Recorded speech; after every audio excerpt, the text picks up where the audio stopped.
قبل ما نبداو هذا الفيديو الشيق والمثير واللي الموضوع ديالو اخطر فخ للمنتخب المغربي في كاس العالم، كنتمنىكم الصراحه ديروا لايك، اشتراك في القناه، تفعلوا شي تعليق هدايا على الموضوع وديروا لايك ضروري يا اخوان يوصل لكل شيء. المهم الفيديو ديالنا اليوم غادي نهضروا على اخطر فخ في كاس العالم للمنتخب المغربي. هانتوما كما كتشوفوا في الصوره ابراهيم دياز واقع في واحد الحفره، الدراري كيعتقوه. المهم هاد الفخ مخصناش نوقعوا فيه. الفخ هو الاغترار بالمباراة الاولى، مثلا غادي نغلبوا بشي نتيجه مزيانه ولا غنتعادلوا بشي طريقه مزيانه بشي طريقه ايجابيه. الخصم عيبداو بشكل عيبداو يحضيونا، يبداو داك الشيء. انا مكنقولش المنتخب المغربي يخسر بشي نتيجه مكفسه وماشي يغلب بشي نتيجه كبيره.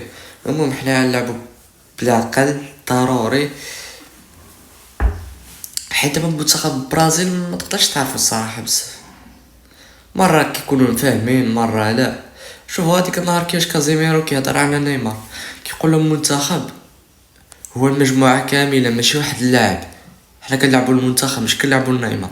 هادي جاو نيشان الصراحه. هنايا خصنا نستغلوا هاد الفرصه ديال التشتت ديالهم وقدموا شي اداء مزيان ان شاء الله، علاش لا.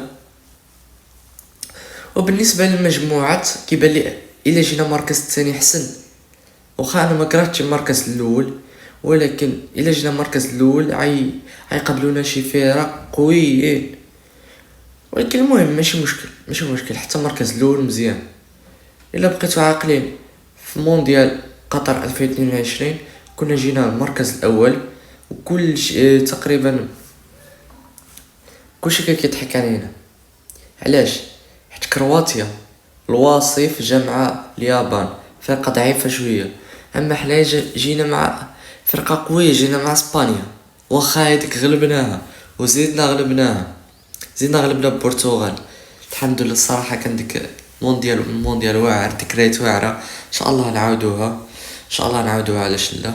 المهم عطوني اراء ديالكم، تعليقات ضروري، ديروا لايك الاخوان، ديروا لايك، تفاعلوا وتهلاو.